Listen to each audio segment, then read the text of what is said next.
Assalamualaikum warahmatullahi wabarakatuh. Bonjour.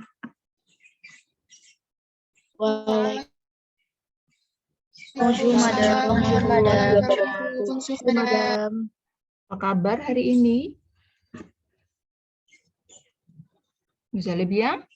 Alhamdulillah sehat, madam. Baik, madam. Alhamdulillah. Ya, selamat untuk Sarah ya, sudah menang lomba TikTok-nya kan?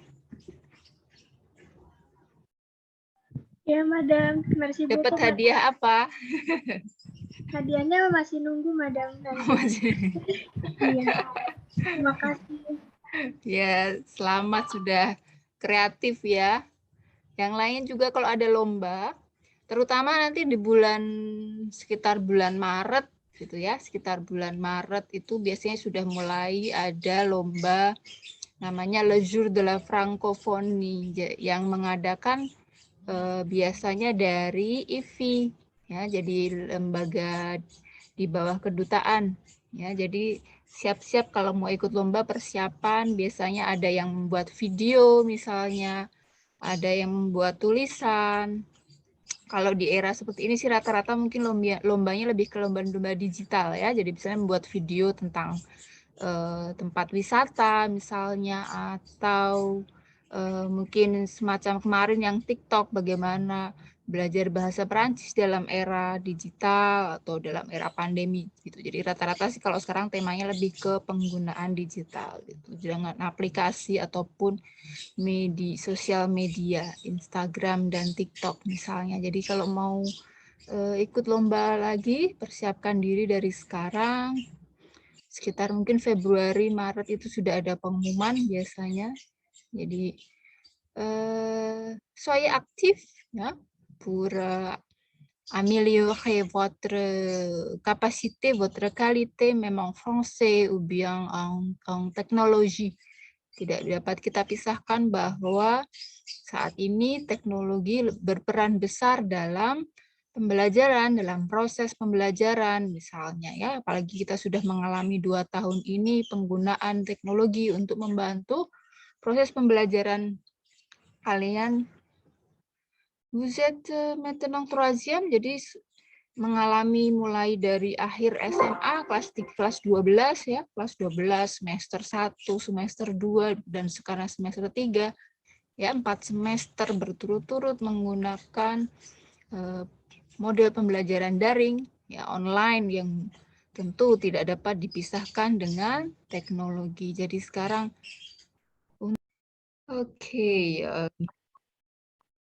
masalah internet. Jadi of course ya, le problème de la technologie en ligne, c'est surtout la connexion. Mauvaise connexion, ça va influencer le processus d'enseignement.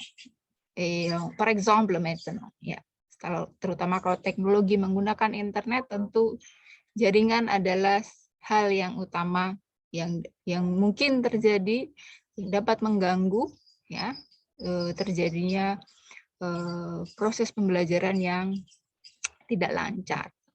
Bon. Seperti yang sudah saya bagikan tadi, ya, je vous ai partagé un lien sur strategi pembelajaran kuantum.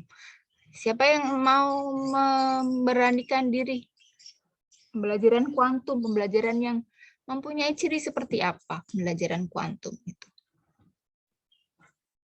Atau bisa berbicara dari sejarahnya, misalnya kelahiran dari strategi kuantum, cetusnya, ya. Jadi tidak harus liang apa tadi liang? Liang itu link, apa ya, link bahasa Indonesianya? Pasti link bahasa Indonesianya, tidak harus yang Tautan, madam. tautan yang saya berikan tadi ya, bisa ditambah dengan dari sumber yang lain. Jadi, apa yang kalian temukan tentang strategi pembelajaran kuantum ini? Menurut kalian dari membaca tadi. Atas dasar apa metode pembelajaran kuantum, strategi pembelajaran kuantum ini dibuat atau diciptakan atau dihasilkan? Aulia, Ya, izin silakan. jawab. Menurut saya dari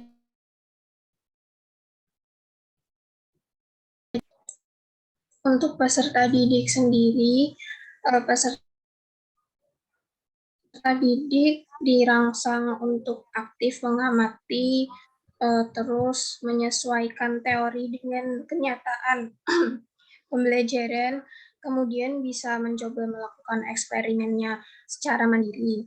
Untuk pengajar atau guru itu akan terbiasa menjadi lebih berpikir kreatif, bagaimana caranya mengajar seorang siswa dengan pembelajaran kuantum itu, karena dalam merangsang keinginan tahuan peserta didik untuk belajar itu membutuhkan suatu kreativitas seorang guru, seperti itu. Iya. Ada yang mau menambahkan tentang kuantum itu? Kuantum itu kita mendengar kata kuantum itu dari bidang apa biasanya? Awalnya dari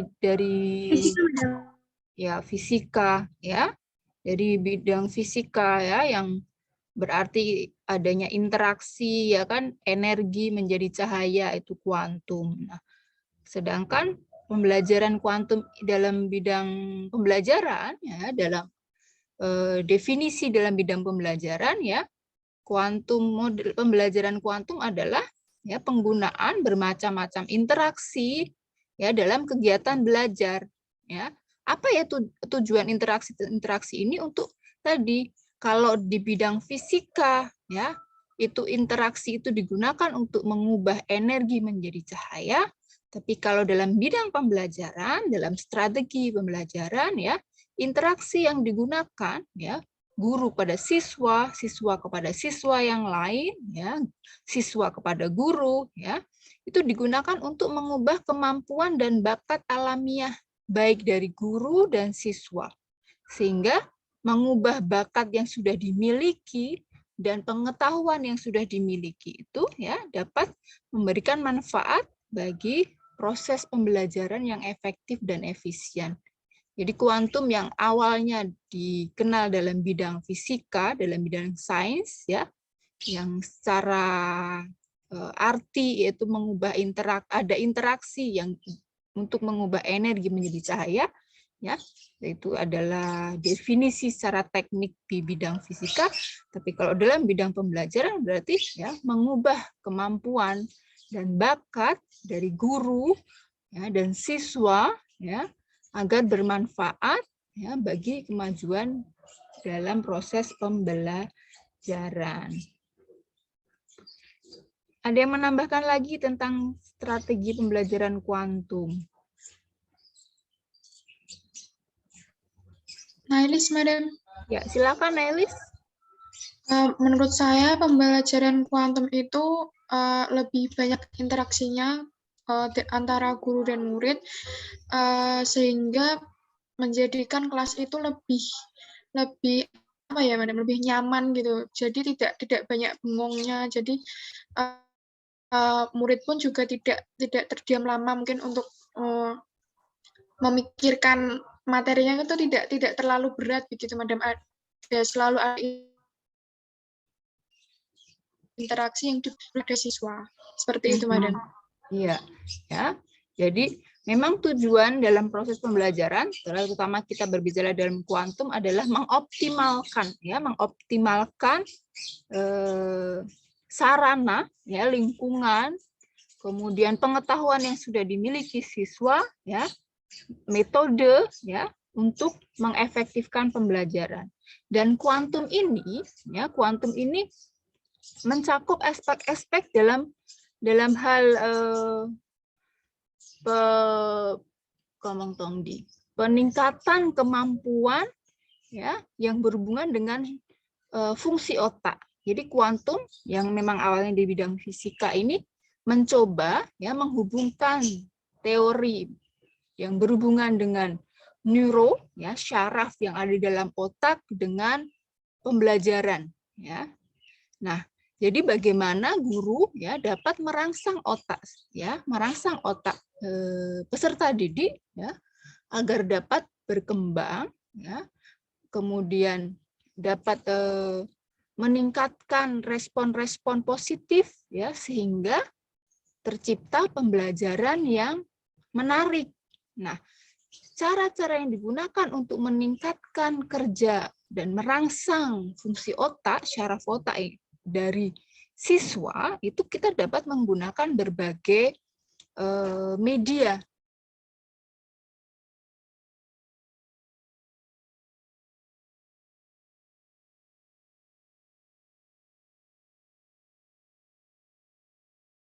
Maaf, Madam, masih di mute. Oh, Masya Allah. Saya tadi sampai di mana? Ya Allah. Pardon. Ya, jadi kembali lagi ya. Jadi strategi pembelajaran kuantum ini memang termasuk strategi pembelajaran yang menghubungkan antara anatomi kita, yaitu fungsi otak, syaraf yang ada di otak kita, ya, untuk bisa memberikan respon, ya, di dalam proses pembelajaran. Jadi menghubungkan nerve, ya, nerve saraf yang ada di otak, ya, untuk kemudian berfungsi, ya, memberikan respon. Jadi guru merangsang, ya, syaraf otak dari peserta didik ya, melalui penggunaan skema misalnya, gambar, warna, ya, karakter-karakter. Nah, bentuk-bentuk tersebut ya hal-hal yang kemudian jadi misalnya saya ketika mengajarkan kelompok bidang misalnya untuk mengelompokkan adjektif, saya menggunakan spidol warna biru misalnya. Kemudian, jadi ketika menulis adjektif, saya menggunakan spidol biru. Ketika menulis verbe, saya menggunakan spidol warna merah. Jadi penggunaan warna di sini saya gunakan untuk memberikan ya penguatan supaya syaraf yang ada, syaraf otak siswa, jadi ketika mata itu menangkap warna, kemudian memberikan rangsang ke syaraf otaknya, dapat menangkap bahwa, oh, kalau saya mau menulis, saya mau memilih adjektif, saya mengingat bahwa warna kelompoknya biru. Jadi penggunaan warna itu salah satu dari strategi pembelajaran kuantum, ya. Kemudian penggunaan skema-skema, ya, grafik, jadi tidak ditulis. Jadi misalnya memberikan penjelasan itu tidak dalam bentuk teks, ya, tetapi dalam bentuk skema, kerangka misalnya. Jadi misalnya tuliskan ruang lingkup kata-kata yang kalian pikirkan tentang ekol misalnya, ya, kata-kata vokabuler yang berhubungan dengan sekolah, kemudian membuat skema-skema dengan cabang-cabang, ya. Jadi penggunaan cabang-cabang skema itu ya berfungsi untuk supaya siswa lebih mudah untuk menghafal misalnya.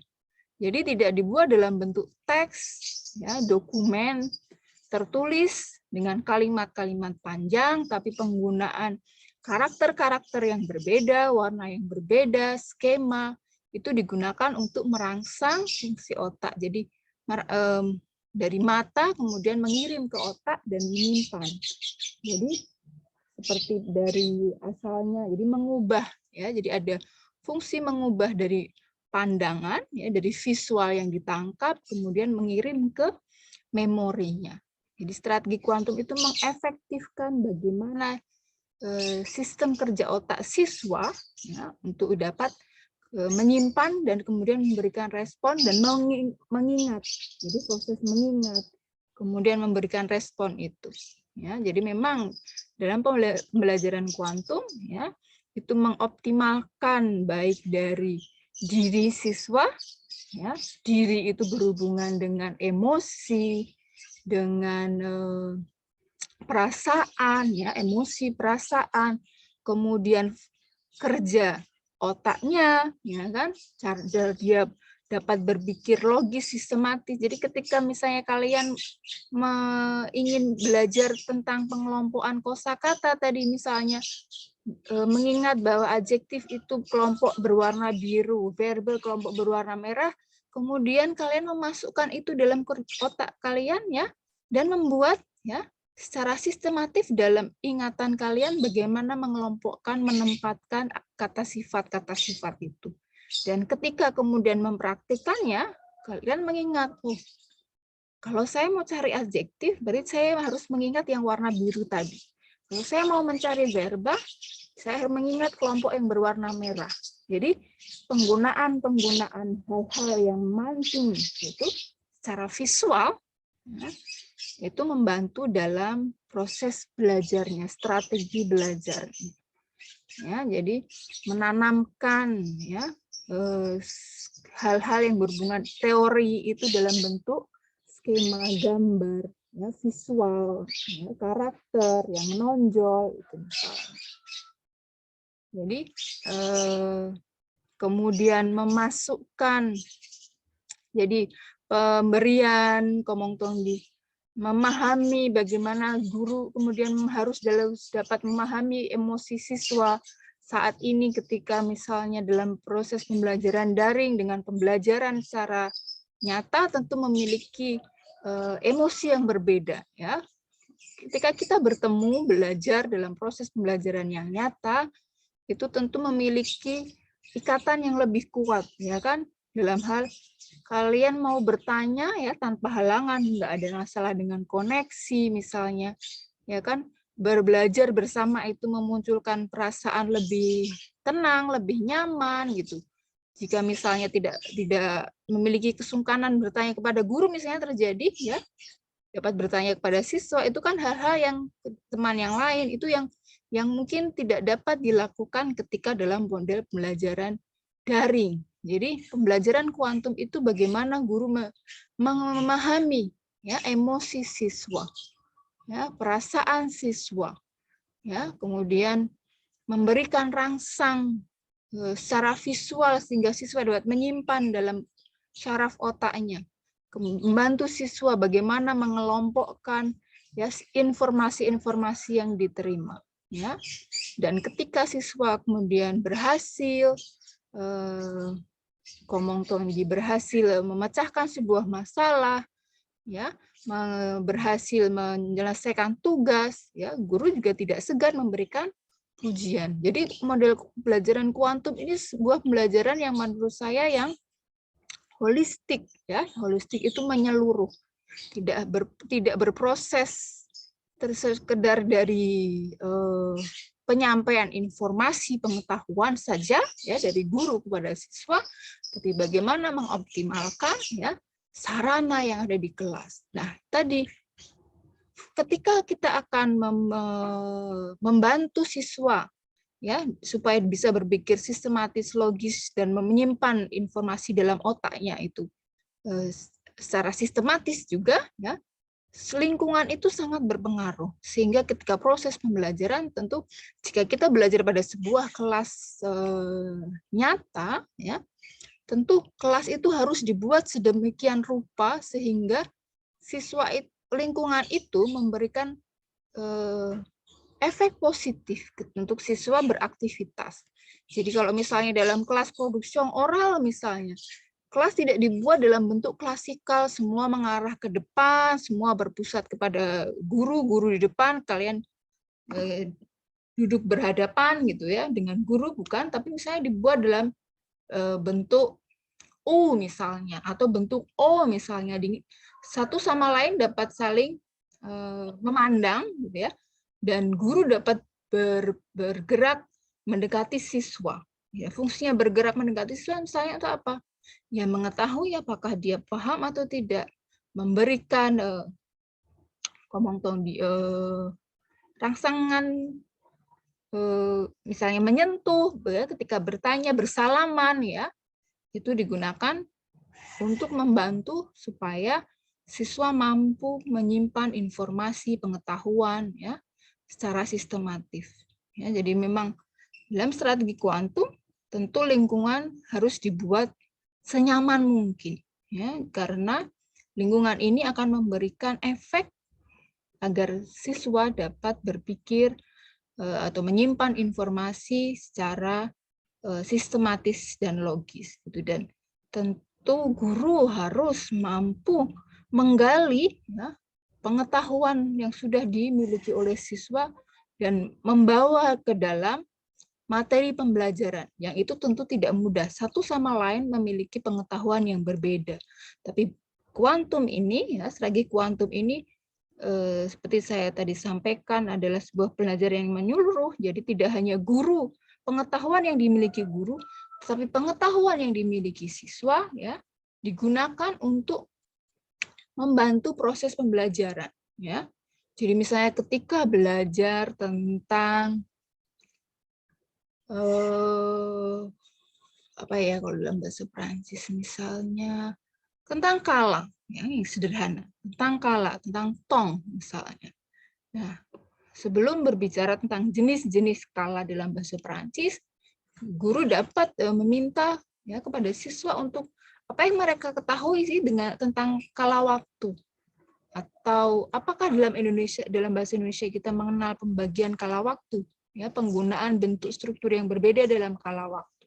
Nah, informasi pengetahuan yang sudah dimiliki oleh siswa ini digunakan ya untuk berbagi informasi kepada teman yang lain dan digunakan untuk memperkuat. Pardon, je me suis déconnectée. Tadi sampai di mana ya? Saya tadi sampai di mana? Belum terputus? Untuk penjelasan materi tong, Madam. Ya, jadi misalnya pengetahuan yang dimiliki siswa tentang bahasa Indonesia ya digunakan untuk pembanding gitu ya ketika belajar kala. Jadi informasi-informasi atau dalam bahasa Perancis kita istilahkan connaissance du monde ya. Connaissance du monde, connaissance générale, pengetahuan umum itu dijadikan sebagai sebuah bagage. Bagage itu dasar ya, sebagai materi dasar untuk belajar hal yang baru ya, ketika belajar tentang pembagian kala waktu dan struktur ya. Kala waktu dalam bahasa Perancis kita gunakan bahasa yang sudah pernah dipelajari, bahasa ibu, bahasa asing pertama yang dipelajari bahasa Inggris misalnya ya, digunakan untuk apa? Untuk membandingkan, untuk menguatkan. Jadi bukan ketika sudah belajar bahasa Inggris kita tidak menggunakannya ya, jadi pemanfaatan connaissance du monde tadi digunakan sebagai rangsang ya untuk supaya siswa bisa membandingkan ya, mempelajari hal yang baru gitu. Jadi strategi kuantum itu benar-benar menciptakan kreativitas baik dari guru dan siswa bagaimana menggunakan sumber-sumber sarana, lingkungan, diri ya untuk menciptakan sebuah lingkungan belajar, proses belajar yang interaktif, yang efektif dan efisien. Ada yang dapat menambahkan tentang strategi kuantum? Izin bertanya, Madam. Ya, silakan. Di materi yang sudah dijelaskan tadi itu ada yang namanya segalanya berbicara. Berarti apakah guru itu hanya sebagai poros saja, Madam, yang selalu menjelaskan materi? Justru tidak. Lebih banyak, Madam. Justru tidak. Ya. Segalanya berbicara itu artinya ya siswa, guru, ya, kemudian media pembelajaran itu diefektifkan. Jadi bukan berarti berbicara dalam arti sebenarnya, ya, menjelaskan, memberikan ceramah, menerangkan, bukan, tetapi artinya segalanya berbicara itu pengetahuan yang sudah dimiliki oleh siswa itu digunakan untuk mendukung pembelajaran.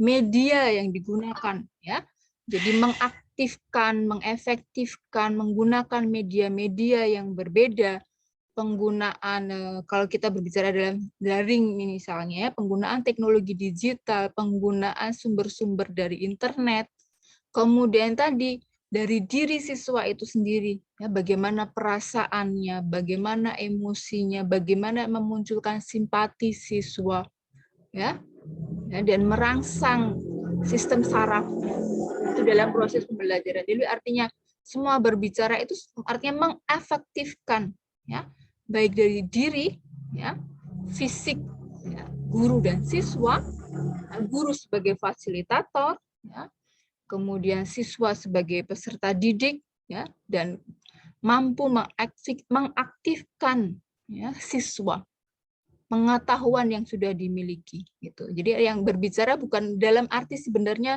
ceramah, bukan, tetapi menggabungkan seluruh material lingkungan sosial,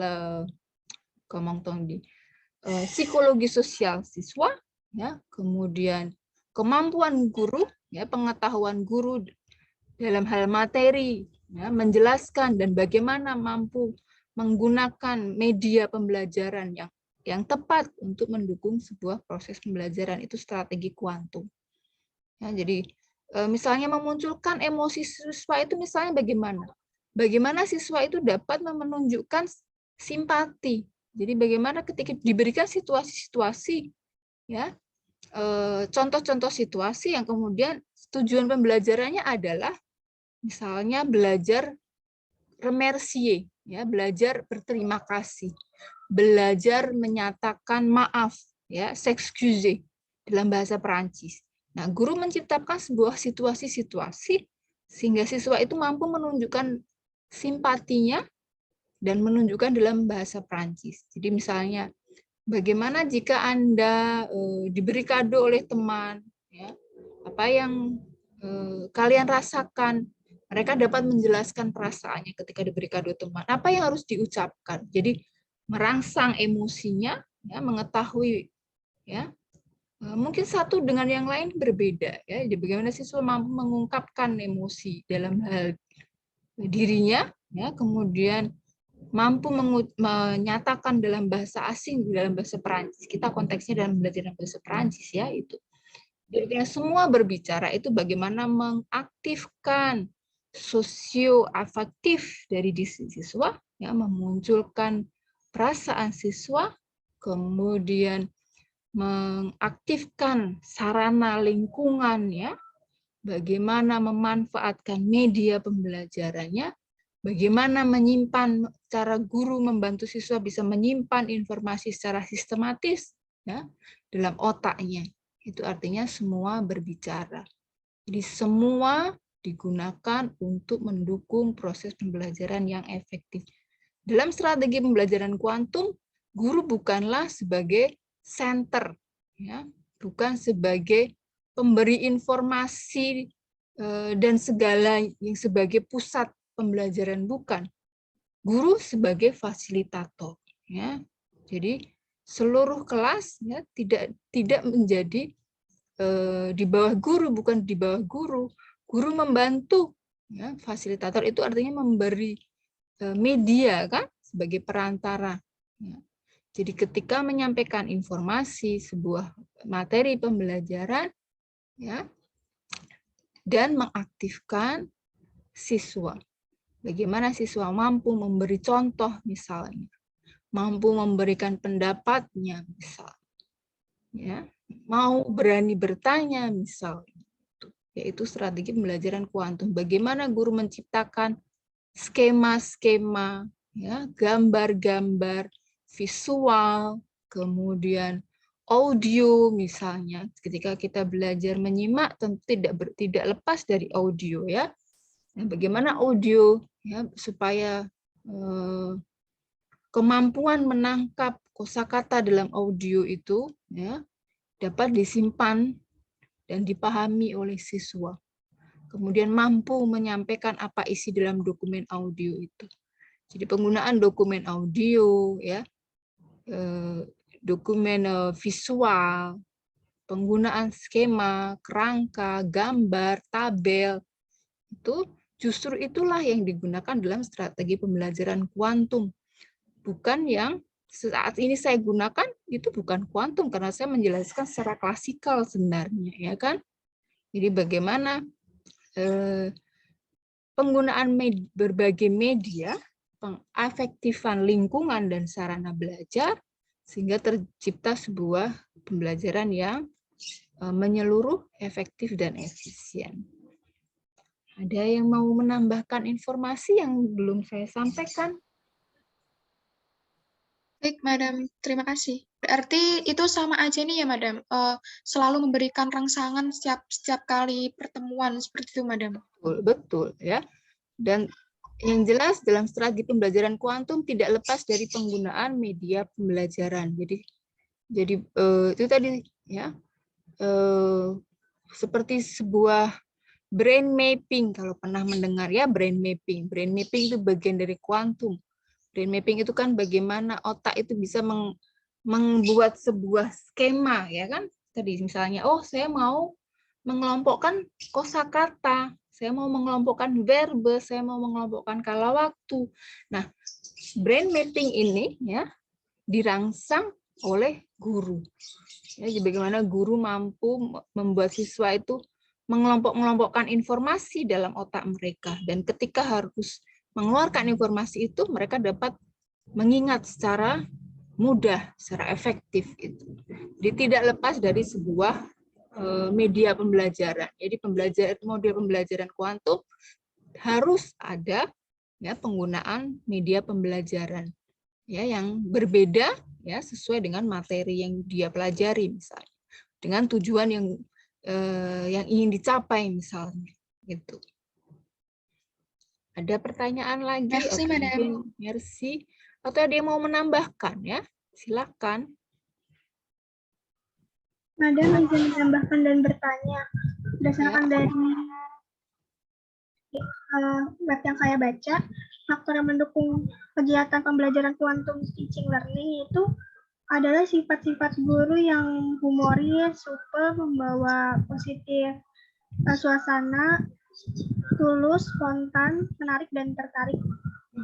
Lalu ada juga komunikasi, di mana seorang guru ini memberikan umpan balik, yaitu memunculkan kesan, arahkan fokus inklusif, bersifat mengajak, dan spesifik, tepat sasaran. Dan yang terakhir itu memanfaatkan peta pikiran. Dari faktor yang mendukung KBM Quantum Teaching Learning ini, apakah setiap guru ini mampu untuk membuat pengajaran dalam Quantum Teaching Learning ini? Saya kira secara nyata saya akan bilang itu sebuah proses ya. Guru yang menerapkan metode pembelajaran kuantum tentu dia sudah menyadari kemampuan dirinya ya. Seorang guru itu sudah seharusnya mengetahui bagaimana psikologi peserta didiknya. Ya, bagaimana dia dapat tadi emosi tidak hanya dari emosi siswa saja. Bagaimana guru mampu ya memberikan perasaan tenang ketika belajar. Jadi guru memunculkan ketenangan ya. Jadi bagaimana tadi humor, memang ketika materinya harus disampaikan dengan humor, dia harus mampu menunjukkan itu, memberikan contoh-contoh yang lucu misalnya ya. Jadi tidak selamanya dalam pembelajaran harus tertawa terus-menerus, kan tidak. Bagaimana ketika belajar ya, psikologi. Jadi tadi bagaimana sifat guru itu, artinya bagaimana guru mengelola psikologisnya ya, perasaan, emosinya, kemudian memunculkan perasaan ketika dia sudah mampu ya menyeimbangkan emosi yang ada dalam dirinya dalam situasi apapun, itu akan menimbulkan ketenangan dari peserta didik. Jadi itu tadi, karena guru sebagai fasilitator, seorang fasilitator tentu ketika dia menyampaikan informasi materi pembelajaran ya harus dalam kondisi yang tenang ya. Ketika memang harus misalnya di awal pembelajaran ya kan, di awal pembelajaran itu kan rata-rata semuanya masih dalam situasi yang belum fokus ya kan. Nah, guru mampu memberikan ice breaking misalnya sehingga siswa itu terpancing, kemudian mengingat informasi yang sebelumnya gitu ya. Jadi misalnya dengan penggunaan permainan misalnya. Jadi game atau kalau di SD itu dulu ada guru saya itu mencongak istilahnya ya. Jadi ada kuis-kuis di awal pembelajaran. Untuk tujuannya apa? Ya, tujuannya itu merangsang otaknya supaya tidak beku ya, kemudian merangsang keaktifan siswa gitu. Ya, mengingat informasi yang lama baik. Kalau misalnya bidangnya matematika misalnya perkalian. Kalau bidang kita misalnya bahasa Perancis kan tidak lepas dari geografi misalnya ya, diminta untuk menunjukkan ada peta, di bawahnya sebuah peta. Coba cari kota Toulouse misalnya. Jadi ice breaking. Ice breaking bisa berupa game, bisa pertanyaan-pertanyaan ya.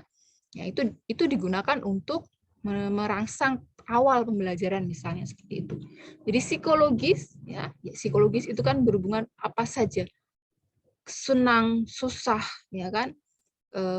Ketenangan diri, paniknya misalnya ya.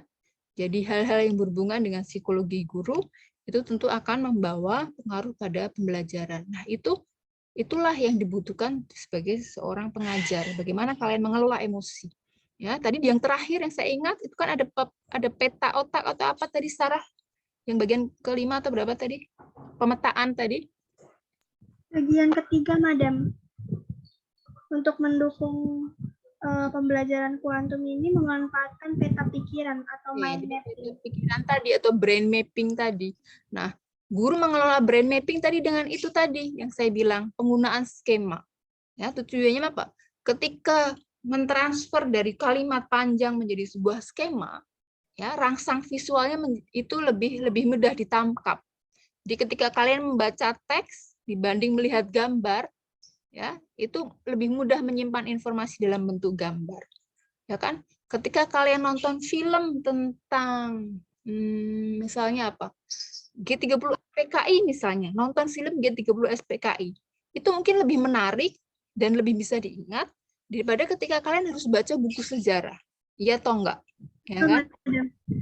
Ketika saya menjelaskan sistem pembelajaran Perancis ya, dibanding dengan nonton film Petit Nicolas yang benar-benar itu sekolah ya kan, saya akan menjelaskan di Perancis nggak pakai seragam bla bla bla bla bla dibanding itu di film Petit Nicolas itu jelas-jelas anak SD nggak pakai seragam misalnya, dia panggil gurunya maître misalnya ya kan, madame le maître misalnya, kepala sekolahnya monsieur le professeur misalnya.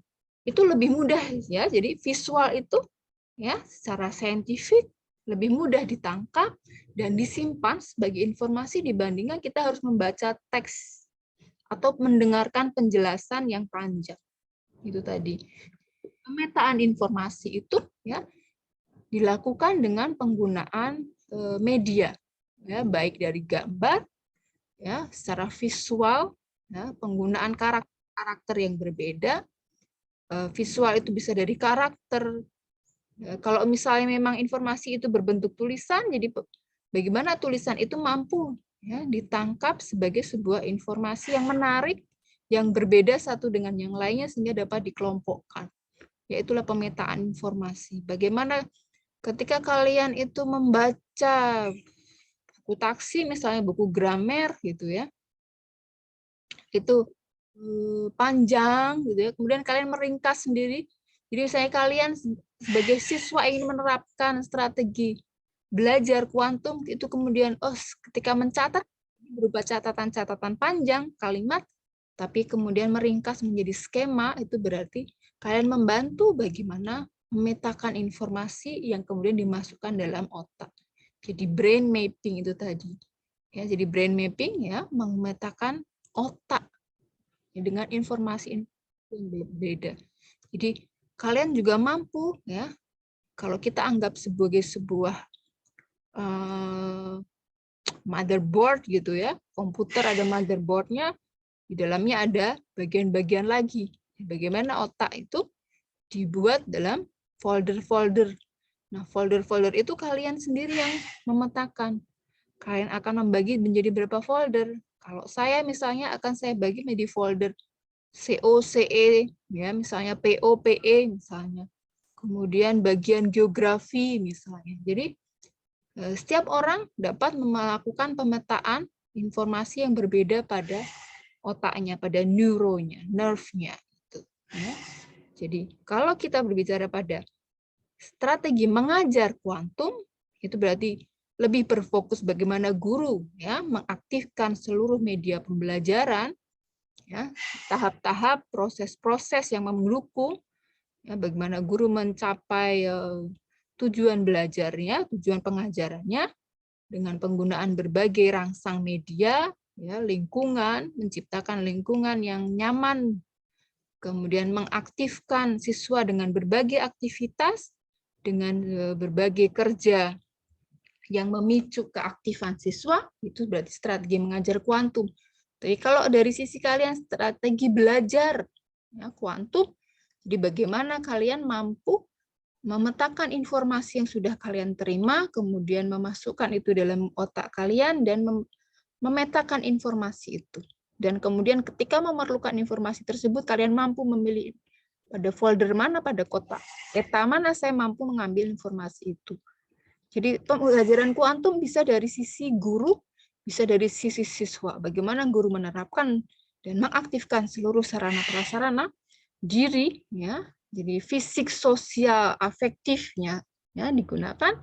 Kalau dari siswa, bagaimana siswa mampu mengaktifkan dirinya, mengelola emosinya, menyampaikan perasaannya, ya kan?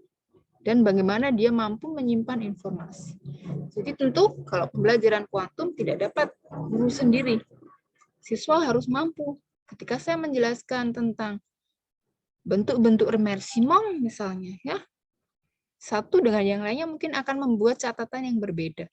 Ada yang mencatat dengan tinta hitam saja sudah cukup untuknya, tapi ada yang perlu menjelaskan, oh kalau Remer-Simon kepada orang yang lebih tua, hal yang formal, saya akan gunakan warna hitam. Tapi kalau saya gunakan tinta warna biru, itu berarti gunakan pada situasi yang non formal misalnya. Ya, jadi strategi belajar itu tentu dilakukan berbeda untuk setiap orang. Ya, itu tadi. Ada pertanyaan?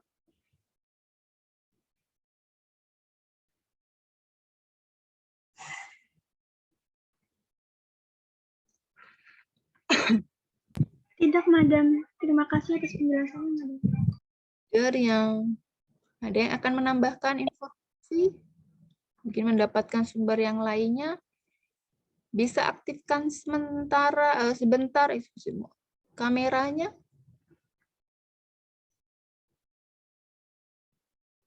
5 menit saja silahkan aktifkan kamera.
Saya akan menunjukkan contoh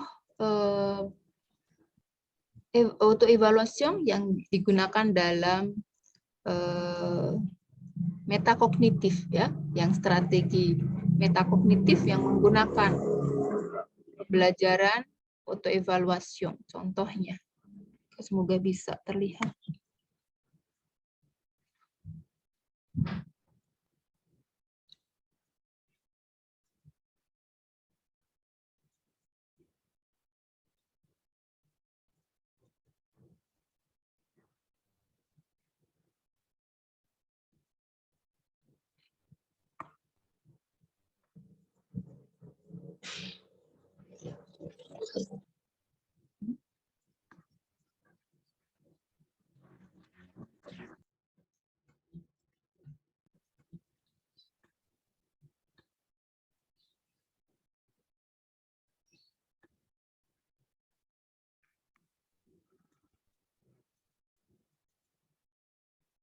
Apakah sudah bisa melihat layarnya?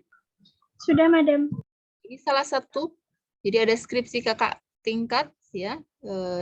Dia membuat penilaian otentik, penilaian assessment otentik, ya, buku yang berisi tentang assessment otentik penilaian diri. Nah, ini bentuk tabel ini berisi salah satunya adalah evaluasi dari, jadi mengacunya, ya, mengacu kepada, nggak terlihat ya.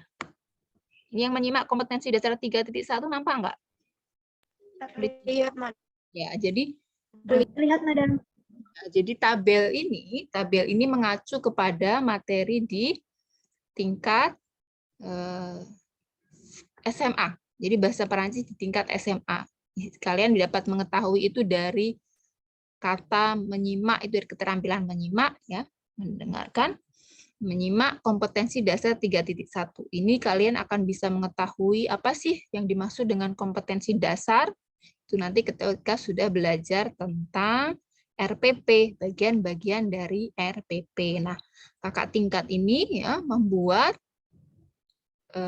tabel-tabel yang berisi penilaian diri. Nah, penilaian diri, ya, atau autoevaluasi itu bagian dari pembelajaran metakognitif, strategi pembelajaran metakognitif yang mengukur dirinya sendiri. Saya sampai mana kemampuan saya dalam. Nah, salah satunya yang dinilai dari sisi, jadi kalau di sini, ya, bagaimana aspek psikomotornya, ya, penilaian aspek psikomotor. Tema yang diacu, ya, yaitu meminta dan mengemukakan pendapat. Jadi di SMA itu dikelompokkan tema-tema itu, ya, di semester, misalnya kelas 10 itu dibagi menjadi berapa tema misalnya. Nah, ini yang digunakan adalah kompetensi KD, ya, kompetensi dasar itu KD 3.1, yaitu meminta dan mengemukakan pendapat. Nah, materi dari kompetensi menyimak untuk mengemukakan pendapat itu apa saja? Ya, bagian-bagian di indikator. Jadi indikator seseorang dikatakan memiliki psikomotor yang mampu mengingat. Psikomotor itu kan tadi berhubungan dengan fisiknya, ya, mampu mengingat dan menyebutkan kembali. Nah, ketika menyebutkan kembali itu dengan lafal yang tepat, pronunciation yang tepat, misalnya. Jadi kalau psikomotor itu berhubungan dengan kemampuan kita menggunakan tubuh. Kalau kita belajar bahasa berarti organ mulut kita. Ya, bagaimana menghafalkan, ya, mengingat, pertama harus mengingat dulu. Apakah saya mampu mengingat? Kemudian menyebutkan kembali kalimat untuk meminta pendapat. Ya, kalimat untuk meminta pendapat itu misalnya vous trouvez comment, d'après vous comment, quelle est votre opinion. Nah, apakah saya mampu mengingat? Ya, apakah saya mampu mengingat? Oh, cara bertanya untuk menanyakan pendapat itu qu'est-ce que vous trouvez? Kemudian tu trouves comment? Quelle est votre opinion? Apakah saya mampu itu? Ya, mengingat. Apakah saya kemudian mampu, ya, melafalkan dengan lafal yang tepat misalnya. Itu bagian dari penilaian, ya, aspek psikomotor. Yang kedua, indikator yang kedua, ya. Jadi bentuk keterampilan yang berhubungan dengan KD ini mampu mengingat dan menyebutkan kembali kalimat mengemukakan pendapat. Kalau yang pertanyaan tadi bertanya pendapat, ini mengemukakan pendapat. Kalau misalnya saya ditanya dosen, ya, quelle est votre opinion sur l'économie misalnya, apakah saya bisa menjelaskan bentuk kalimat yang menyatakan pendapat? Apakah saya bisa mengingat, untuk menyatakan pendapat itu misalnya, à mon avis, je trouve que, selon moi. Apakah saya bisa mengingat bentuk-bentuk ungkapan itu ketika saya akan menyatakan pendapat, kemudian menyatakan pendapat saya dalam bahasa Perancis menggunakan ungkapan-ungkapan tersebut. Ya, jadi ini adalah salah satu contoh, ya, alat bantu ketika menerapkan strategi metakognitif yang berhubungan dengan penilaian diri. Penilaian diri ini dapat dibuat oleh guru, ya. Jadi guru mengkonstruk tabel-tabel yang berisi materi pembelajaran, kemudian memberikan kompetensi apa yang berhubungan dengan materi pembelajaran itu, ya. Dan kalian juga dapat membuat itu untuk diri kalian sendiri. Saya misalnya ya bagian tema, misalnya temanya remercier. Kompetensinya apa? Keterampilan yang berhubungan dengan remercier. Berarti 1, saya mampu mengingat kata-kata untuk menyatakan terima kasih misalnya. Ya. Yang kedua, saya mampu mengingat dan menyebutkan, ya, kata-kata untuk menyampaikan ketika seseorang berterima kasih kepada saya, ya. Jadi berterima kasih dan membalas terima kasih orang itu kan dalam bahasa Perancis berbeda, ya kan? Itu misalnya ini. Jadi itu digunakan, ya, jadi tabel-tabel ini digunakan sebagai alat kerja dalam strategi metakognitif. Kalau strategi kognitif berarti instrumennya apa alat kerjanya? Soal-soal, tes, itu sebagai alat kerja dari strategi kognitif. Kalau metakognitif berarti alat kerjanya ini, ya, penggunaan penilaian diri. Nah, penilaian diri ini dihubungkan dengan materi yang dipelajari. Jadi kalau bisa digunakan misalnya di akhir setiap unite, setiap tema misalnya. Atau di akhir semester misalnya, merangkum beberapa materi misalnya. Jadi penggunaan strategi-strategi ini, ya, tentu memiliki alat kerja. Kalau strategi kognitif alat kerjanya adalah soal, ya, untuk mengukur kemampuan dalam menguasai materi. Strategi metakognitif itu berarti bagaimana alat kerja itu mampu mengukur, ya, diri sendiri berhubungan dengan yang sedang dipelajari, mampu mengukur, mengevaluasi. Saya terletak pada kemampuan saya itu di tingkat apa? Apakah saya sudah mampu? Saya mampu tapi masih merasa kesulitan untuk melafalkan. Sudah ingat kata-kata untuk berterima kasih. Tapi ketika melafalkan saya masih kesulitan ketika harus melafalkan bunyi R misalnya. Ya, atau saya belum mampu, nggak bisa ingat, ya, informasi itu dan sulit dalam pelafalan. Itulah alat kerja. Jadi ini dibuat untuk bagian dari alat kerja strategi metakognitif, ya. Tapi kalau strategi sosioafektif berarti kan yang berhubungan dengan perasaan. Bagaimana siswa itu mampu dipancing emosinya untuk menunjukkan perasaannya, menunjukkan empati, simpati, bagaimana mengelola psikologi siswa. Ya, strategi sosioafektif tentu pendekatannya tidak sama dengan kognitif dan metakognitif, ya. Seperti juga strategi kuantum, ya, harus mengaktifkan baik lingkungan, ya kan, mengorganisir lingkungan belajar, ya kan. Kemudian membantu siswa dengan bantuan skema-skema untuk memetakan informasi. Ya, bagaimana siswa kemudian ketika harus mengambil informasi itu dia dapat mengambil dengan mudah. Strategi kuantum itu lebih pada strategi yang holistik menurut saya. Bagaimana memetakan, bagaimana menguasai secara psikologis, ya, siswa menggunakan psikologisnya itu yang menghubungkan dengan fisiknya, bagaimana kerja otaknya dioptimalkan dengan rangsang yang diberikan dari bentuk, dari unsur visual, dari unsur bunyi misalnya dari lingkungan. Jadi makin era ya makin maju sebuah era, tentu model pembelajarannya akan lebih bervariatif. Ya. Kuantum bukan akhir dari sebuah metode pembelajaran, ya, bukan sebuah akhir. Ya, pandemi ini memunculkan strategi pembelajaran yang berbeda-beda, eklektik, ya, campuran. Bagaimana ketika kita harus belajar daring itu tidak bisa hanya dengan berbicara, menyampaikan informasi, hanya dengan materi bahan ajar secara tulis untuk dibaca, tidak. Bagaimana mengoptimalkan ya teknologi, media, bagaimana mengelola kelas yang tidak semuanya mampu berpartisipasi secara visual, gitu ya. Ada yang hanya bisa berpartisipasi dengan suara saja. Bagaimana keterbatasan jaringan itu mempengaruhi proses pembelajaran misalnya. Jadi kalau kebetulan ini adalah akhir dari pertemuan kita di semester ini ya kan untuk proses pembelajaran. Walaupun mungkin masih jauh langkah kalian untuk praktik pembelajaran di kelas yang sebenarnya dalam PPL misalnya. Ya, saya harap ini mampu menjadi penumbuh motivasi ya bagaimana guru itu bukan sekedar sebagai penyampai informasi, sebagai sebuah kaset atau buku yang dibaca sudah kemudian selesai ditutup, bukan. Mengajar itu sebuah proses. Kemampuan guru mengajar itu sebuah proses, bukan pekerjaan yang lulusan dengan IP 4, dengan lulusan yang IP 2,7, 3,5 gitu ya. Itu ketika mengajar akan memiliki kemampuan yang berbeda-beda.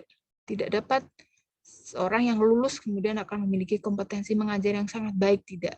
Karena mengajar itu juga sebuah proses. Jadi bagaimana kalian belajar mengetahui psikologi siswa? Ketika menjadi guru harus tahu tadi ya. Ketika kalian belajar di perkembangan peserta didik, psikologi pendidikan itu digunakan untuk apa? Oh, kalian tahu kalau usia remaja itu karakternya seperti apa. Ketika kalian tahu karakter seorang siswa itu digunakan apa yang bisa saya lakukan? Ya kan? Media apa yang menarik untuk anak-anak usia remaja belasan. Remaja 15 sampai 17 berbeda dengan remaja yang saya hadapi 18 sampai 20-an. Ya kan? Mahasiswa itu masih termasuk dalam remaja, tapi psikologisnya berbeda. Ya. Apakah SMP itu juga sudah masuk remaja, ya? Tapi tidak bisa diterapkan metode yang sama. Itu tadi. Sebagai seorang guru, ya, harus memiliki perangkat yang lengkap. Ya, informasi, pengetahuan, ilmu, gitu ya, pengelolaan emosi, mampu berempati kepada siswa, tidak segan memberikan pujian, tapi juga tidak segan untuk menegur. Ya, tadi kalau kita belajar di behaviorisme ya kan ada reward dan punish. Ya. Kalau pelajarannya olahraga, punishment-nya penghukuman lari itu pas karena pelajaran olahraga. Kalau bahasa Perancis nggak bisa hafal konjugasi, kemudian saya minta kalian untuk lari di lapangan FBS kan nggak cocok. Ya, jadi bagaimana menentukan reward dan punishment itu juga sebuah kemampuan. Jadi saya harap yang kita pelajari semester ini, ya walau masih sangat dasar, masih sangat teoretis, tapi kalian sudah belajar banyak, saya memberikan tugas banyak sekali ya kan, harus mampu memberi contoh, membuat rancangan, belum tahu RPP sudah disuruh bikin rencana. Semoga ini juga mampu memberikan stimulasi, motivasi. Yang ingin jadi guru, ingin jadi pendidik, jadi dosen, makin termotivasi. Ilmu ini tidak dapat belajar, tidak dapat bekerja sendiri. Kalian nggak bisa belajar hanya satu kemampuan aja. Kalau mau jadi guru hanya belajar bahasa Perancis, guru bahasa Perancis belajar bahasa Perancis, enggak.